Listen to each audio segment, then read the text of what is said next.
Good morning friends, Ram Ram सभी दोस्तों को। स्वागत है आप सभी का आपके अपने यूट्यूब चैनल आओ पाएं सरकारी नौकरी देसी हरियाणा। मैं हूं बबीता धानिया और यहां पर फ्रेंड्स हम एचएसएससी के प्रीवियस ईयर पेपर की एक सीरीज कर रहे हैं।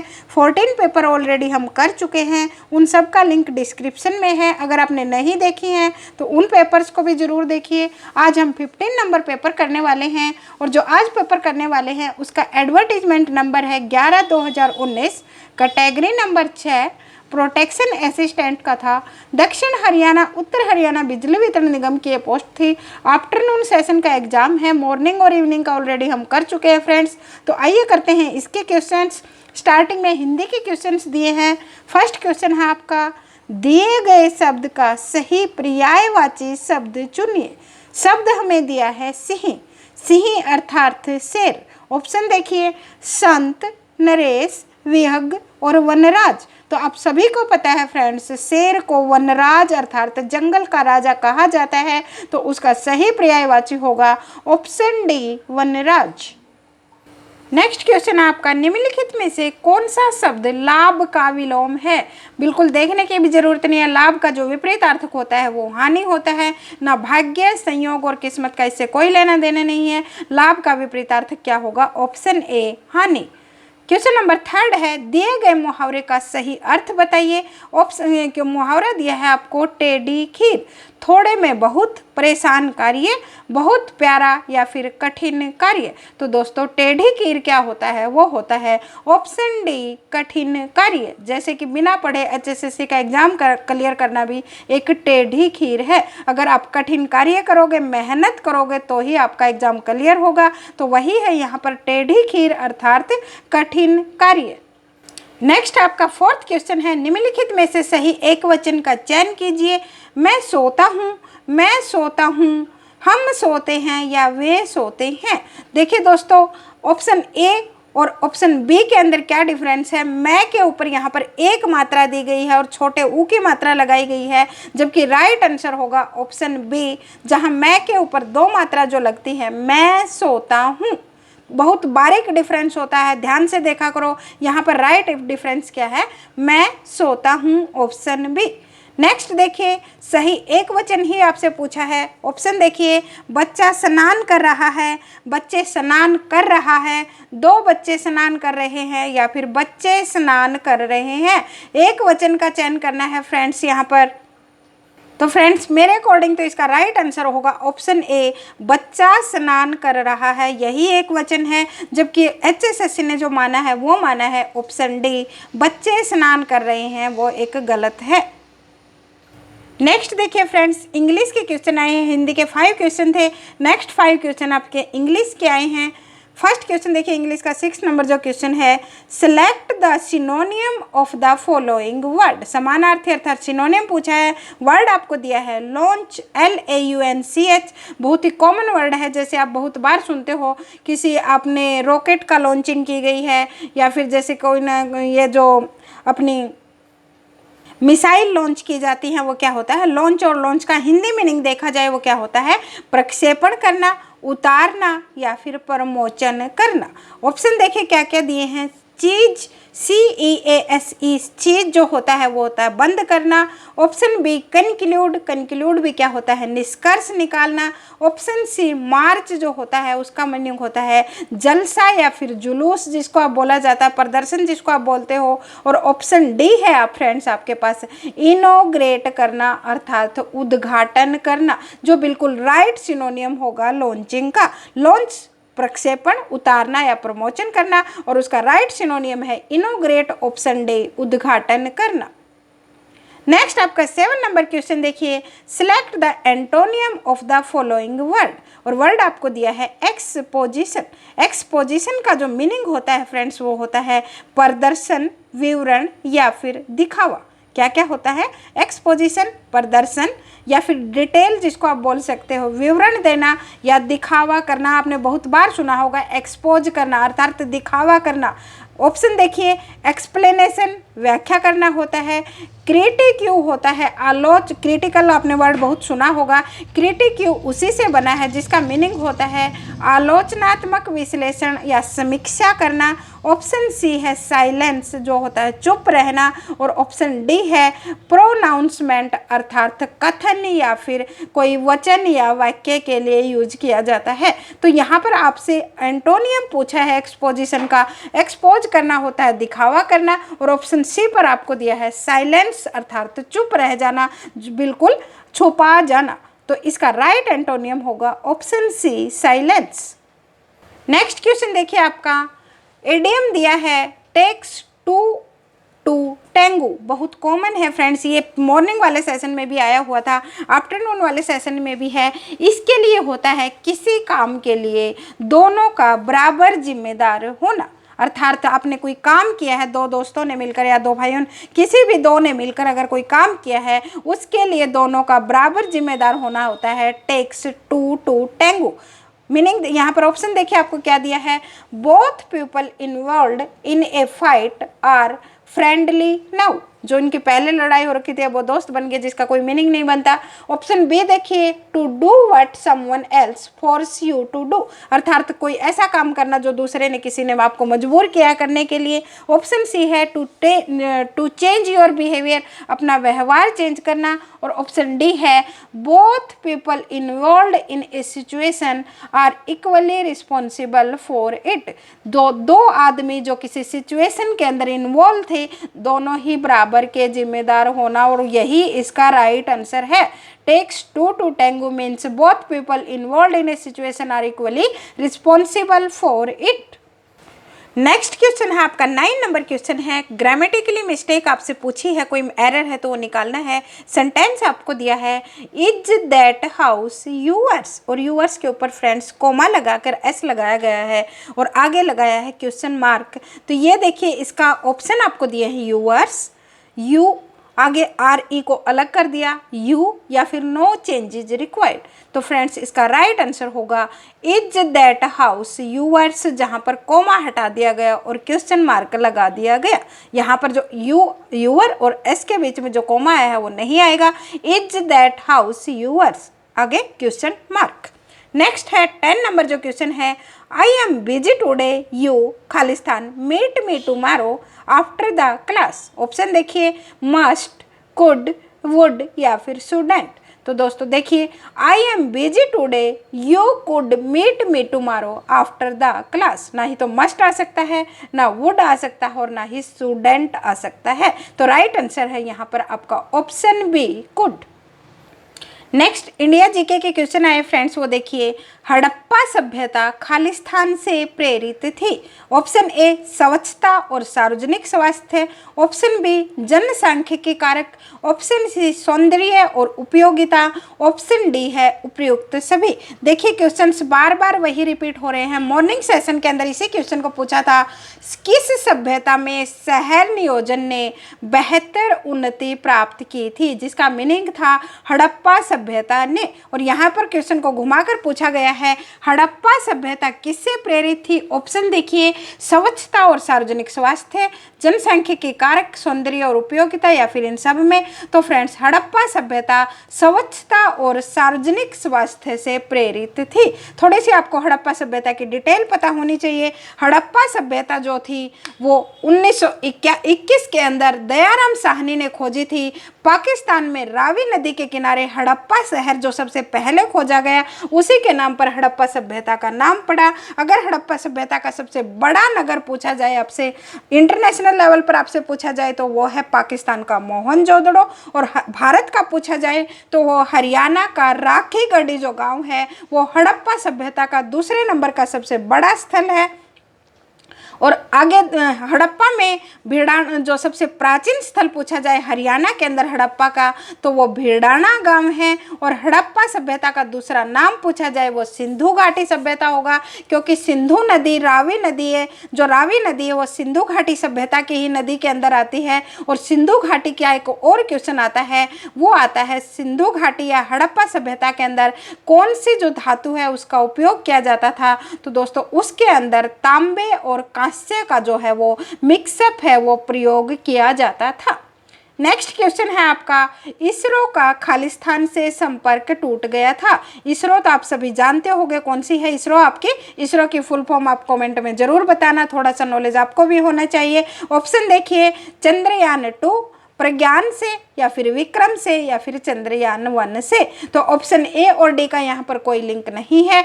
इसरो का जिससे संपर्क टूट गया था वो था जो लैंडर था चंद्रयान-2 का, वो विक्रम लैंडर जिसका नाम था, और ये जो नाम रखा गया था विक्रम, वो डॉक्टर विक्रम साराभाई के नाम से रखा गया था। और जो विक्रम साराभाई हैं उनको कौन थे, वो अंतरिक्ष कार्यक्रम का उनको जनक कहा जाता है। और जो ऑप्शन बी है प्रज्ञान, वो इसका रोवर था। और एक एग्जाम के अंदर पूछा गया था जो प्रज्ञान रोवर था चंद्रयान-2 का, उसको कितने पहियों वाला था, तो दोस्तों उसको 6 पहिए लगाए गए थे। अगेन रिपीटिंग, इसरो का विक्रम जो लैंडर था उससे संपर्क टूट गया था। विक्रम लैंडर का नाम डॉक्टर विक्रम साराभाई जो अंतरिक्ष कार्यक्रम के जनक है उनके नाम पर रखा गया है। जो ऑप्शन बी प्रज्ञान है वो उसका रोवर था, और रोवर 6 पहियों वाला था।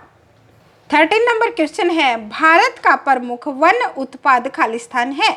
लकड़ी, बांस, रेजिन, या फिर ईंधन की लकड़ी। देखिए सारे के सारे इसी के अंदर से ऑप्शन लिखाए हैं। भारत का जो सबसे प्रमुख वन उत्पाद, हमें वनों से सबसे ज़्यादा क्या मिलती है, वो हमें मिलती है ईंधन के लिए लकड़ी। नेक्स्ट क्वेश्चन है आपका, यूएनओ ने वर्ष 1979 को खालिस्तान के अंतर्राष्ट्रीय वर्ष के रूप में घोषित किया है। बच्चों के, महिलाओं के, पुरुषों के, या फिर बुजुर्गों के। सबसे पहले तो आपको यूएनए की फुल फॉर्म पता होनी चाहिए। यूएनओ की जो फुल फॉर्म है वो है यूनाइटेड नेशन ऑर्गेनाइजेशन। जो द्वितीय विश्व युद्ध का जो बहुत बड़ा भारी लॉस हुआ था, उसके बाद जो कंट्रीज ने इकट्ठा होकर अपनी एक कम्युनिटी बनाई थी, अपनी एक ऑर्गेनाइजेशन बनाई थी, 1945 के अंदर ये बनाई गई थी। और यूएनओ ने जो वर्ष 1979 को बच्चों के अंतर्राष्ट्रीय वर्ष के जो वर्ष है उसके रूप में घोषित किया था।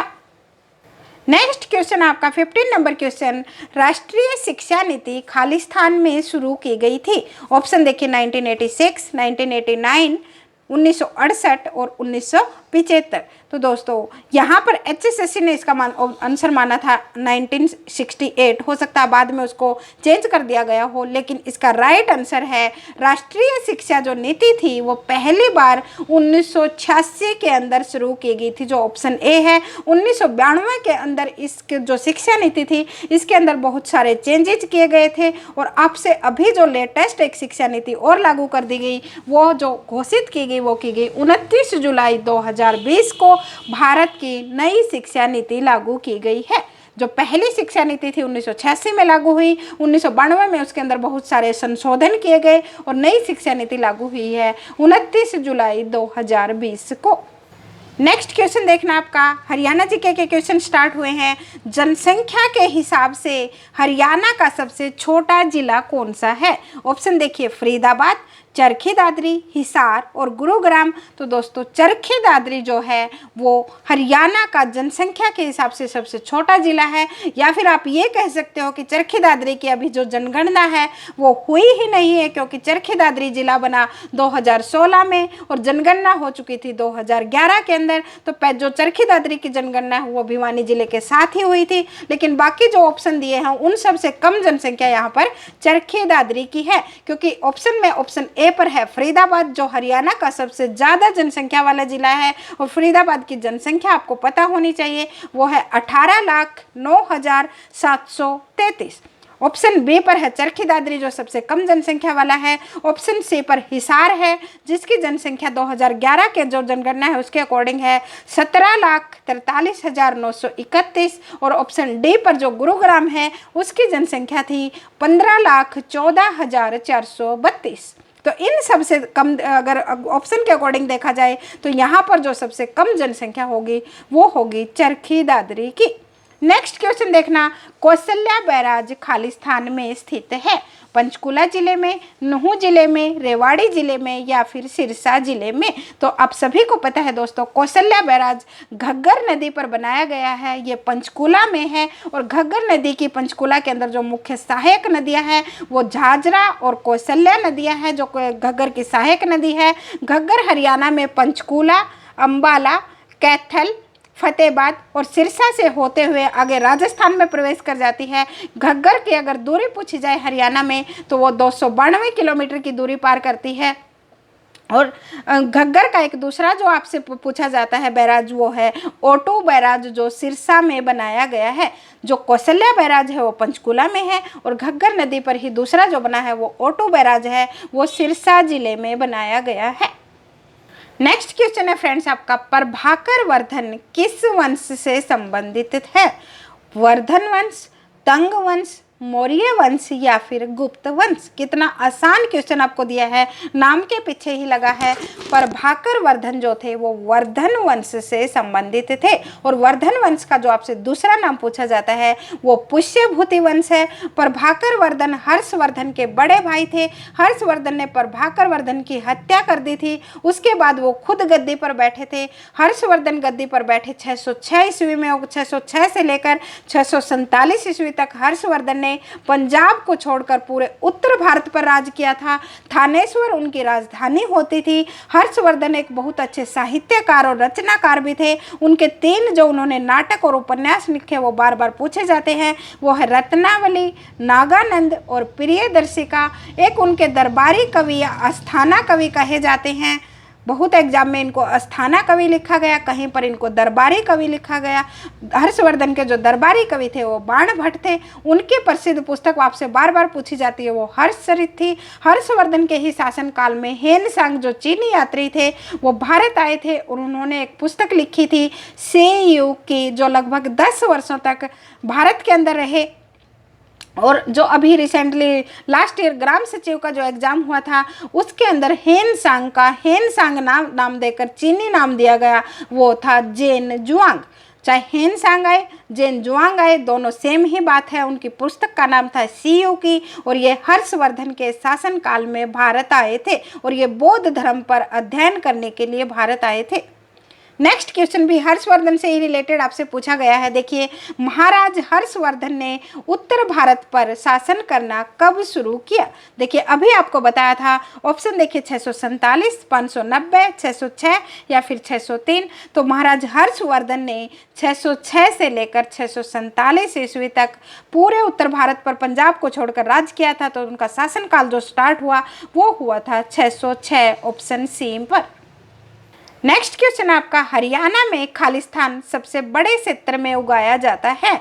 आम, केला, अंगूर या फिर संतरा? तो दोस्तों, हरियाणा के अंदर जो इन सारे फ्रूट्स की बात की गई है उन सबसे ज़्यादा हरियाणा के अंदर आम उगाया जाता है। केला भी कम होता है, अंगूर भी कम होता है, संतरा होता है, लेकिन आम यहाँ पर ज़्यादा होता है। और आम का सबसे ज़्यादा उत्पादन पूछा जाए वो अम्बाला जिले के अंदर होता है। अम्बाला, यमुनानगर, क्योंकि यमुनानगर अम्बाला पहले एक ही थे। अम्बाला के अंदर जो होता है, जो अम्बाला का नाम है वो आम के नाम से ही या फिर अंबिका के नाम से, आम जो अम्बालिका थी उसके नाम से पड़ा हुआ है। और आम का अगर आपसे मेला पूछा जाए, क्योंकि हरियाणा के अंदर एक मैंगो मेला भी लगता है, जुलाई के महीने में मैंगो मेला हरियाणा के पंचकुला के पिंजौर में लगता है। और कहाँ पर लगता है? ये लगता है जिसको यादविंद्र गार्डन भी कहा जाता है और पिंजौर गार्डन भी कहा जाता है।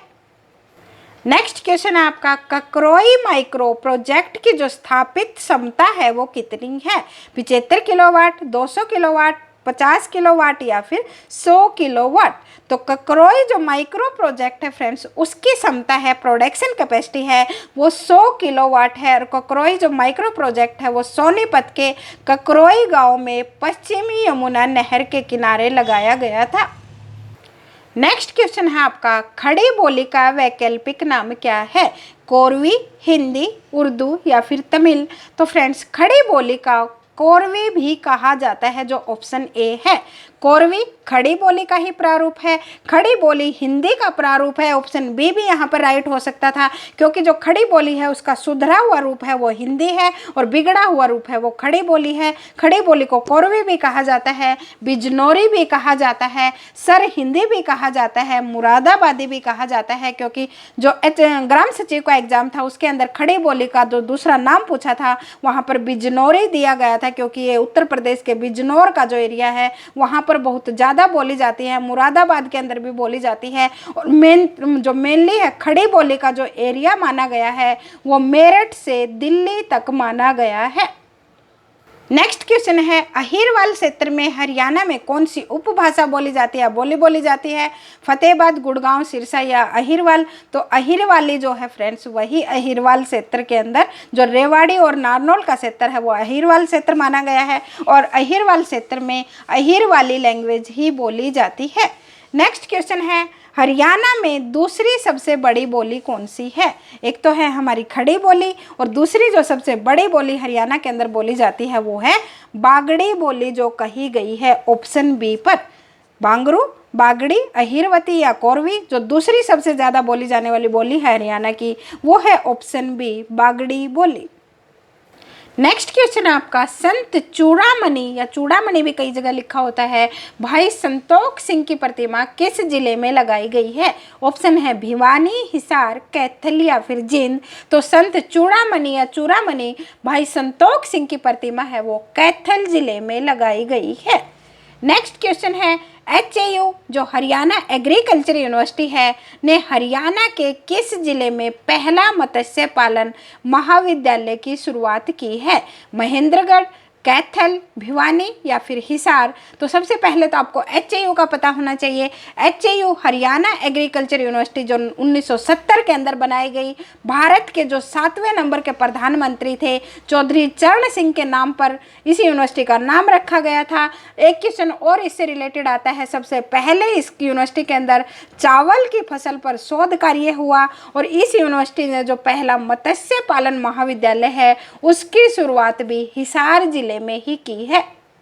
नेक्स्ट क्वेश्चन है, हरियाणा में 100% संस्थागत प्रसव सुनिश्चित करने के लिए शुरू किए गए अभियान का नाम क्या है? Option A 0 home delivery, 50 home delivery, 20 home delivery या 100 होम डिलीवरी। तो दोस्तों 100% संस्थागत प्रसव का मीनिंग है कि किसी भी औरत या महिला का जो प्रसव है जब वो बच्चा पैदा कर रही होती है वो घर पर नहीं होता है क्योंकि उसकी वजह से बहुत सारी मृत्यु हो जाती है। औरतों को इतनी ज़्यादा नॉलेज नहीं होती थी तो उन सभी का जो प्रसव है वो हॉस्पिटल या फिर जो वहाँ का CHC PHC होता है उसके अंदर सुनिश्चित करने के लिए एक अभियान चलाया गया था और उस अभियान का नाम था 0 होम डिलीवरी। नेक्स्ट क्वेश्चन आपका, एशियाई कैडेट कुश्ती चैंपियनशिप में हरियाणा के कितने पहलवानों ने पदक जीते थे? 3, 4, 2 या फिर 5? तो फ्रेंड्स 2 थे जो एशियाई कैडेट कुश्ती चैंपियनशिप में हरियाणा के 2 पहलवानों ने पदक जीते थे। नेक्स्ट क्वेश्चन है हमारा, नीति आयोग की स्वास्थ्य रैंकिंग में हरियाणा खालिस्तान स्थान पर है, 10वें, 15वें, 20वें या फिर 12वें स्थान पर? तो 2019 की यहाँ पर रैंकिंग पूछी गई है फ्रेंड्स। 2020 के अंदर तो एग्जाम ही था, उससे जस्ट पहले ये रैंकिंग जारी की गई थी। नीति आयोग की स्वास्थ्य रैंकिंग में हरियाणा को 12वां स्थान मिला था। नेक्स्ट क्वेश्चन देखना, छिलछिला वन्य जीव अभ्यारण्य हरियाणा के किस जिले में है? तो छिलछिला वन्य जीव अभ्यारण्य ऑप्शन देखिए, पंचकूला, सिरसा, भिवानी या फिर कुरुक्षेत्र? तो छिलछिला जो वन्य जीव अभ्यारण्य है वो कुरुक्षेत्र जिले में है। ये राज्य का सबसे छोटा वन्य जीव अभ्यारण्य है और इसका क्षेत्रफल मात्र है 29 हेक्टेयर वर्ग किलोमीटर, 29 हेक्टेयर। कुरुक्षेत्र के अंदर है छिलछिला वन्य जीव अभ्यारण्य और राज्य का यह सबसे छोटा वन्य जीव अभ्यारण्य है। पंचकूला के अंदर है खोलही रेतान वन्य जीव अभ्यारण्य जो 2004 में बनाया गया और सिरसा के अंदर है अबूब शहर वन्य जीव अभ्यारण्य जो हरियाणा का दूसरे नंबर का सबसे बड़ा वन्य जीव अभ्यारण्य है। पहले नंबर पर आता है कलेसर वन्य जीव अभ्यारण्य और दूसरे नंबर पर आता है सिरसा वन्य जीव अभ्यारण्य जो अबूब शहर है। काफ़ी सारी बुक्स में अबूब शहर को सबसे बड़ा वन्य जीव अभ्यारण्य दिखाया गया है, लेकिन जो कलेसर वन्य जीव अभ्यारण्य है उसका क्षेत्रफल है 11,570 और सिरसा वाले का जो अबूब शहर है उसका क्षेत्रफल है 11,530। क्वेश्चन नंबर 32 है, कंडी विकास परियोजना किस वर्ष शुरू की गई थी? 2003 में, 2001 में, 2002 में या फिर 2000 के अंदर? तो दोस्तों सबसे पहले तो आपको कंडी विकास परियोजना का मीनिंग पता होना चाहिए। जो कंडी विकास, यहाँ पर कैंडी लिखा है, बुक्स के अंदर इसको कंडी विकास परियोजना दिया गया है। जो कंडी विकास परियोजना है वो विश्व बैंक के द्वारा जो इसका बजट है या संपोषित है वो दिया गया था। अंबाला और यमुनानगर जिले के अंदर ये शुरुआत की गई थी। 2003 के अंदर इसको शुरू किया गया था और इसका जो एरिया था या जिस एरिया में इसको काम करना था, ये वृक्षारोपण से रिलेटेड, वनों से रिलेटेड, कृषि, पशुपालन और बागवानी से रिलेटेड परियोजना थी। नेक्स्ट क्वेश्चन देखना, निम्नलिखित में से कौन हरियाणा का मुख्यमंत्री नहीं था? देवीलाल, बंसीलाल, हुकम सिंह और जीडी तपासे।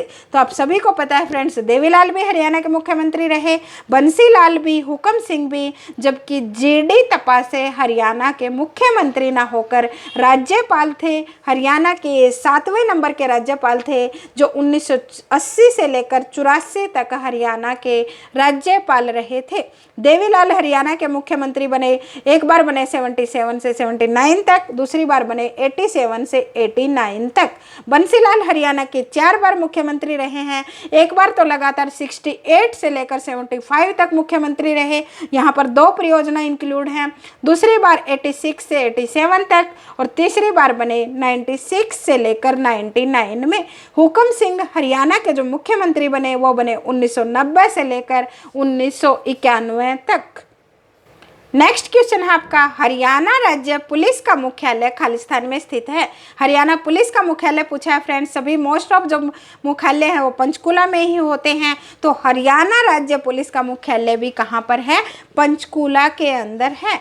नेक्स्ट क्वेश्चन है आपका, हरियाणा द्वारा पहली पंचायती राज प्रणाली में कब अपनाई गई थी? ऑप्शन देखिए, 22 अप्रैल 1994, 26 जनवरी 1995, 30 सितंबर 1993 और 15 अगस्त 1994। तो हरियाणा द्वारा पहली पंचायती राज प्रणाली है वो 22 अप्रैल 1994 के अंदर अपनाई गई थी, जो 73वें संविधान संशोधन के द्वारा थी। पंचायती राज प्रणाली का संविधान संशोधन 73वां था। नगरीय जो प्रशासन है आपका, उसका जो संविधान संशोधन है वो 74वां संविधान संशोधन था। आगे कंप्यूटर के कुछ क्वेश्चंस आए हैं। 36 नंबर जो आपका क्वेश्चन है, ALU का विस्तारित रूप क्या है? ऑप्शन देखिए, arithmetic logic unit, option B arithmetic logic unit, option C allowed logic unit, option D any logic unit. तो दोस्तों स्पेलिंग के अंदर मिस्टेक है, देखिए ऑप्शन सी, ए और बी आपको देखने में सेम लग रहे होंगे, लेकिन ऑप्शन ए के अंदर लॉजिक की जगह लॉगिन लगाया है और जल्दबाजी में बहुत सारे बच्चे ऑप्शन ए पढ़ते ही गलत कर देते हैं। राइट आंसर है आपका अर्थमेटिक लॉजिक यूनिट। देखो वहाँ पर सी की जगह एन लगाकर थोड़ा सा बारीक डिफरेंस में ही यहाँ पर ऑप्शन गलत हो जाता है, तो ऑप्शन थोड़ा सा ध्यान से देखा करो। ALU की फुल फॉर्म है अर्थमेटिक लॉजिक यूनिट। नेक्स्ट है आपका 37 नंबर जो क्वेश्चन है, निम्नलिखित में से कौन सा स्टोरेज डिवाइस नहीं है? SSD, DVD, HDD या फिर BIOS।